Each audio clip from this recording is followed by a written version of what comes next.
Pero sayang, no? Nung na-hospital si Portia, hindi ko nabisita. Pero wag ka mag-alala. Pag ikaw, na-hospital,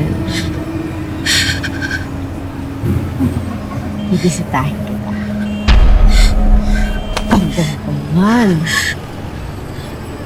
Ingat.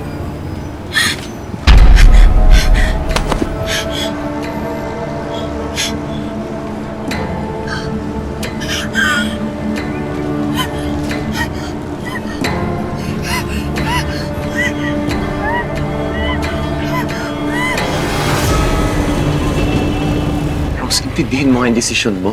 Titira ka sa bahay ni Doc Franco. Rose, yung asawa nun yung nakapatay sa kapatid ko, ah.